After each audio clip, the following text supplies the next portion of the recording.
All right, let's get into it. The journey from a baby's first gummy smile to a full set of adult teeth, it's so much more than just a part of growing up. It's this incredible story, really, a biological epic told in 5 distinct acts. I mean, have you ever really stopped to think about it? How in the world does nature manage to fit all those big, permanent teeth into a jaw that starts out so small? Well, here's the thing. It's not chaotic, and it's definitely not random. It's this brilliantly planned sequence, almost like a symphony. And today, we're going to pull back the curtain on this whole intricate dental drama.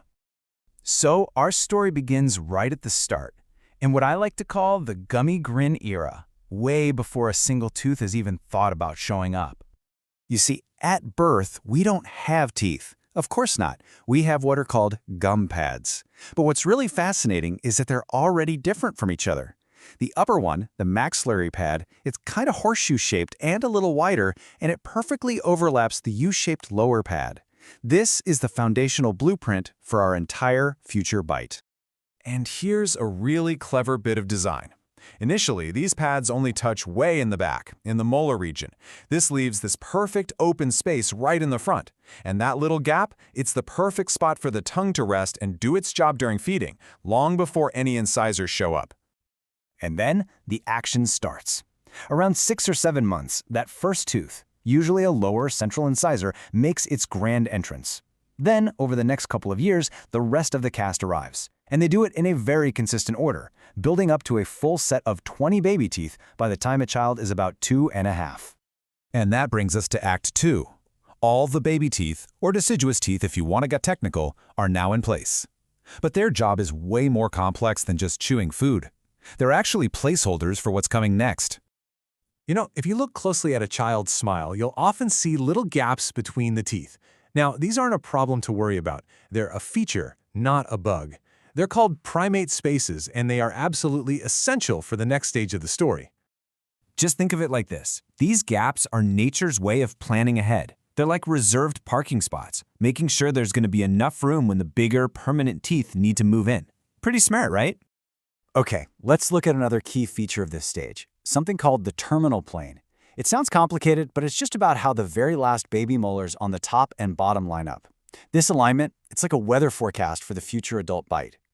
So, there are 3 main possibilities here. A flush plane, where their back edges are perfectly even, that's normal. A mesial step, where the bottom molar is a little bit forward, also totally normal. But a distal step, where the bottom molar is behind the top one, that's a little red flag, a signal of a potential problem for how the permanent teeth might line up later on. All right, let's move on to Act 3, which is hands down the most dynamic phase of all. This is the mixed dentition stage from about age 6 to 12, when the mouth is basically a bustling construction zone with baby teeth and permanent teeth all living together. And every great act has a central conflict, right? Well, here it is. The new permanent incisors are way wider than the baby teeth they're replacing. So where on earth does all that extra space come from? Well, nature, being the genius it is, has a 3-part plan. First, it uses up those primate paces we just talked about. Second, the jaw itself actually grows wider. And third, the new teeth don't just come in straight down, they flare outwards a little bit, which creates a bigger circle for them to fit into. It's a really elegant solution. But wait, there's another trick up nature's sleeve. It's something called leeway space. As it turns out, the baby molars are actually wider than the permanent teeth that will eventually take their place. So this size difference gives us a little bit of bonus space, or leeway. Now, this bonus space isn't distributed evenly. As you can see, the lower arch, the mandible, gets almost double the leeway space compared to the upper arch. And that extra room is absolutely vital for getting the final adult teeth into their correct positions. So, during this whole messy transition, a very specific, and often pretty worrying for parents, pattern can show up. It was first described by an orthodontist named Broadbent, who gave it this wonderfully memorable name. So what is the ugly duckling stage? Well, it's just a temporary phase.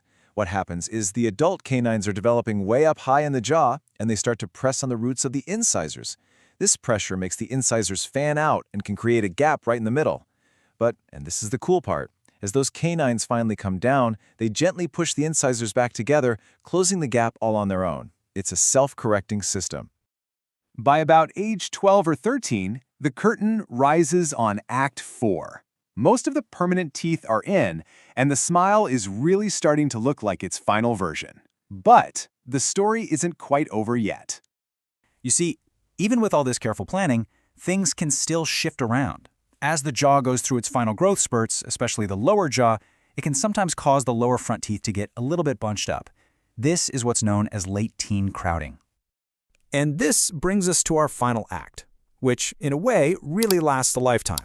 The idea that you get your adult teeth and then your smile is completely finished and static, well, it's kind of a myth.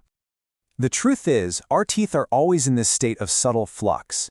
There's a natural tendency for them to drift forward over time, and the overall size of the dental arches, especially the lower one, tends to get just a little bit smaller as we age. It's a slow, continuous adaptation that happens throughout our lives.